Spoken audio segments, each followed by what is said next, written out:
بسم اللہ الرحمن الرحیم باب ما جاء لا يقطع الصلاة شیء۔ اس باب کی تھوڑی سی وضاحت تو پیچھے ہم عرض کر چکے ہیں کہ جب کسی ایسے مقام میں نماز پڑھنی ہو کہ جہاں سے لوگوں کے گزرنے کا احتمال ہو، غالب گمان ہو کہ کوئی آئے گا، کوئی یہاں سے گزرے گا، تو وہ اس بات کا اہتمام کرے کہ کوئی لکڑی وغیرہ جو ہے وہ 1 انگل موٹی ہو اور 1 ہاتھ یعنی 1.5 فٹ کے بقدر ہو، اس کو گاڑ لے اور پھر اس کے بعد نماز پڑھے۔ لیکن اگر ایسا نہ کیا یا لکڑی گاڑ لی اور اس کے آگے سے کوئی گزرا تو اس کے بارے میں فقہا کا اختلاف ہے۔ امام احمد ابن حنبل رحمۃ اللہ علیہ کے نزدیک تو یہ بات ہے، ان کے لیے اگلا باب ہے، وہ کہتے ہیں کہ اگر گدھا یا کتا یا عورت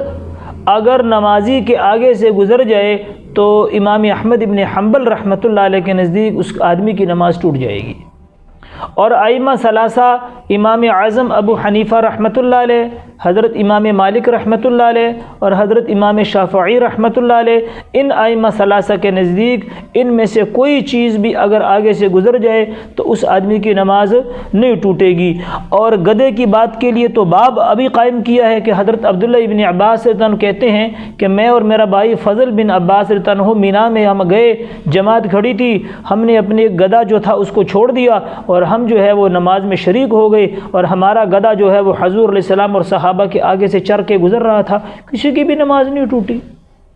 تو ان کا مسئلہ تو یہ ہے۔ اور عورتوں کے بارے میں جب یہ روایت پہنچی حضرت عائشہ رضی اللہ عنہ کو، اگلے باب میں تفصیلی بحث کریں گے اس پہ، تو حضرت عائشہ نے فرمایا کہ تم لوگوں کو کیا ہو گیا کہ تم لوگوں نے ہمیں گدھے اور کتوں کے ساتھ ملا لیا ہے، ہم عورتوں کو۔ حالانکہ وہ خود فرماتے ہیں کہ میں حضور علیہ الصلوۃ والسلام کے آگے لیٹی ہوئی ہوتی تھی، حضور جب سجدہ کرتے تھے تو میرے پاؤں پہ ہاتھ رکھتے، میں اپنے پاؤں کو سکیڑ لیتی، میں تو حضور کے آگے لیٹی رہتی، حضور کی نماز ہو جاتی تھی، پتہ نہیں تمہیں کیا ہو گیا کہ تم کہتے ہو کہ عورت آگے سے گزر جائے تو نماز ٹوٹ جاتی ہے۔ تم لوگوں نے ہم عورتوں کو گدھوں اور کتوں کے ساتھ ملا دیا۔